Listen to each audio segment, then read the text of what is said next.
Welcome to एडुविला point.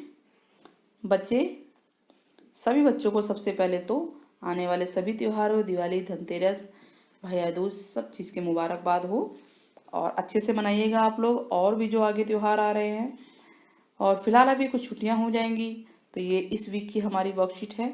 आप लोग इसे ध्यान से देखिए। Worksheet number 13, science, class 8, English medium. Chemical properties of metals, जो कि हम पढ़ रहे हैं। मेटल की फिजिकल प्रॉपर्टीज हम लोग पढ़ चुके हैं। केमिकल प्रॉपर्टीज थोड़ी सी और इंटरेस्टिंग है, ध्यान से देखिएगा आप लोग। In previous class we have learn, पिछली क्लास में हमने सीखा था कि जो properties of acid and base, some common acid, कुछ एसिड के बारे में हम लोग जानते हैं, जैसे लैक्टिक एसिड। जानते हैं आप दही? दूध से जब दही बनाते हैं तो उसमें कौन सा एसिड होता है? लैक्टिक एसिड होता है। तो लैक्टिक एसिड किस में पाया जाता है? कर्ड में पाया जाता है। एसिटिक एसिड विनेगर, सिरका में पाया जाता है। सिरका, सिरका जानते ही होंगे आप लोग, ये देखा होगा ऐसा कभी, घरों में यूज होता है। एस्कॉर्बिक एसिड विटामिन सी यानी आंवला में पाया जाता है एस्कॉर्बिक एसिड। इसके अलावा सिट्रिक एसिड जितने भी खट्टे फल हैं उनमें पाया जाता है, जैसे लेमन है, ऑरेंज हैं, खट्टे फलों में पाया जाता है। सो ठीक है, सिट्रस, सिट्रस फ्रूट बोलेंगे इन्हें, सिट्रस फ्रूट। हाइड्रोक्लोरिक एसिड और सल्फ्यूरिक एसिड जो है, कुछ ऐसे एसिड हैं जो लेबोरेटरी में बनाए जाते हैं। देखिए ये एसिड तो नेचुरल हैं, ठीक है। जो स्टार्टिंग के एसिड हैं, आपने ये जो तीन पढ़े, ये नेचुरल है, यानी नेचर में मिल जाएंगे, नेचुरल पे हैं, और ये हार्मफुल भी नहीं है। लेकिन ये दो एसिड जो हैं ये मैन मेड हैं बेटा। मैन मेड का मतलब ये होता है जिसको लैब में बनाया गया है, और ये हमारे लिए बहुत ही हार्मफुल हो सकते हैं। घर में आप लोग देखते होंगे तेजाब वगैरह देखते हैं कि नहीं, जैसे फिनाइल कई चीज़ों में मिले होते हैं, सफाई होती है टॉयलेट वगैरह की, उनमें पानी मिला होता है, मतलब सोल्यूशन यूज ज़्यादा होता है। क्यों? क्योंकि बहुत स्ट्रॉन्ग एसिड होते हैं। अगर वो प्योर रूप में होंगे तो समझ लीजिए हमारे हाथों पैरों को बर्न कर सकते हैं। तो बहुत ही केयरफुली, पहली बात तो घरों में ऐसे होना नहीं चाहिए, और अगर है भी तो उसमें एसिड की मात्रा बहुत कम होनी चाहिए। सम कॉमन बेस, एसिड तो हमने पढ़ लिया, चलिए कॉमन बेस देखते हैं। आप ऐसी चीज़ें घर में देखते भी होंगे, सोडा पाव इनो होता है, या सोडा है, बेकिंग पाउडर है, ये सब देखते हैं ना, बेकिंग सोडा है, या साबुन वगैरह भी देखते हैं। तो सोडियम हाइड्रोक्साइड एक बेस है, इसमें बेस होता है, साबुन बनाने में यूज होता है, ठीक है, सर्फ वगैरह बना होता है। Calcium hydroxide, magnesium hydroxide antacid हैं। ये एंटासिड मतलब एसिड की अगर प्रॉब्लम होती है तो उनमें यूज ये होते हैं। देखिए दिखा भी रखा है, ठीक है। Now reaction of metal with acid, अगर एसिड और मेटल का रिएक्शन हो जाए, यानी कोई चीज़, कोई भी मेटल की चीज़ एसिड में डाल दी जाए तो क्या होगा?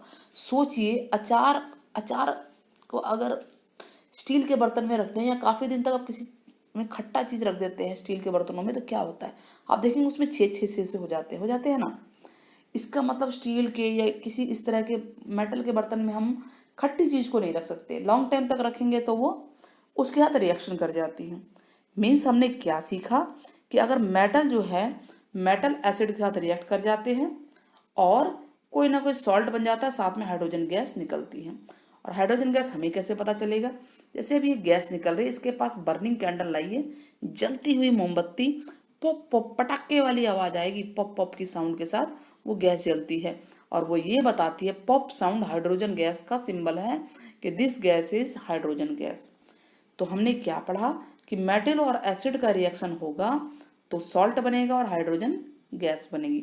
सॉल्ट मतलब कोई भी ऐसी चीज, सॉल्ट मीन्स खाने का नमक नहीं है घर में, ठीक है। तो all the metal react with acid different rate पे, अलग अलग रेट पे मेटल अलग अलग तरीके से रिएक्ट करते हैं एसिड के साथ। Acidic substance should not be kept, यानी कोई भी ऐसी चीज जिसमें एसिड होता है उसको मेटलिक कंटेनर में नहीं रखना चाहिए, क्योंकि वो उस मेटल को धीरे धीरे धीरे धीरे धीरे खोखला कर देती है, खा जाती है। आप कभी भी देख लीजिएगा, अचार या कोई भी ऐसी खट्टी चीज आप मेटल में रखेंगे, मान लीजिए स्टील है, एल्यूमिनियम है, कोई भी बर्तन में आप रखेंगे, लॉन्ग टाइम तक वो उसको ईट अप कर जाएगी, उसमें धीरे धीरे छेद हो जाएंगे, स्पॉट्स हो जाएंगे। यही शो करता है कि मेटल एसिड के साथ रिएक्ट करता है। आया समझ में? इसी वजह से तो अचार वगैरह को एल्यूमिनियम के यूटेंसिल में या स्टील वगैरह में नहीं रखते, उसे कांच वगैरह में रखा जाता है ना, कांच के डिब्बे में, या घर में आजकल हम देखते हैं कि प्लास्टिक में भी रखा रहता है, प्लास्टिक वाले डब्बों में, बट कांच में रखना ज़्यादा अच्छा है। Reaction of metal with base. अब मेटल बेस के साथ रिएक्ट करता है तो क्या होता है, कोई भी मेटल बेस के साथ रिएक्ट करेगा, बेस हमने बताया ना सोडियम हाइड्रोक्साइड है, इस तरह का बेस है, तो कोई ना कोई सॉल्ट बनता है और हाइड्रोजन गैस निकलती है। क्लियर हो गया। चलिए क्वेश्चंस के आंसर करते हैं। नेम सम एसिड, कुछ एसिड के नाम बताओ और उनके सोर्स बताओ, वो कहाँ से मिलते हैं।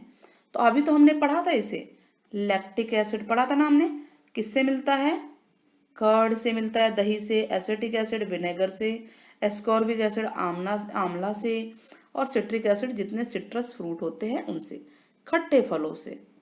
Now question number 2, why pickle should not be store in aluminium utensil.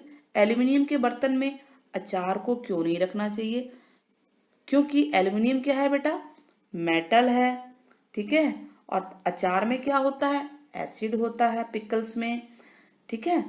तो एसिड जो है जो पिकल्स के अंदर है वो रिएक्ट कर जाएगा एल्यूमिनियम के साथ, तो इसीलिए इसको नहीं रखना चाहिए और वो खराब कर देगा, पॉइजनस बना देगा, ठीक है। What happen when metal react with acid. अभी तो हमने पढ़ा था कि जब मेटल एसिड के साथ रिएक्ट करते हैं तो सॉल्ट बनता है और हाइड्रोजन गैस निकलती है। तो इसको कैसे लिखा गया था, मेटल प्लस एसिड, यही था ना। तो क्या बनता है, एरो लगा के, salt plus hydrogen gas, H2 gas. Clear हो गया, आया समझ में आपको। यस, इसको आप लोग यहाँ पे भी देख सकते हैं, ये देखिए लिखा हुआ है ना, तो इसको भी आप देख सकते हैं। Question number 4, sudden burning of gas, pop sound की आवाज आ रही है, वो कौन सी गैस है। तो अभी तो हमने बताया कि वो कौन सी गैस है, हाइड्रोजन गैस है, ठीक है। तो क्वेश्चन नंबर 4 में हाइड्रोजन गैस आप लोग लिखेंगे, पॉप साउंड आवाज हाइड्रोजन गैस से ही निकलती है। That's all for today. बच्चों अच्छे से दिवाली बनाना और इको फ्रेंडली पटाखे नहीं जलाने हैं, इको फ्रेंडली पटाखे ही आप इस्तेमाल कीजिएगा, पोल्यूशन फ्री कीजिए, अपनी दिल्ली को ग्रीन दिल्ली, क्लीन दिल्ली रखना है। Thank you and have a nice day, keep watching, keep subscribing.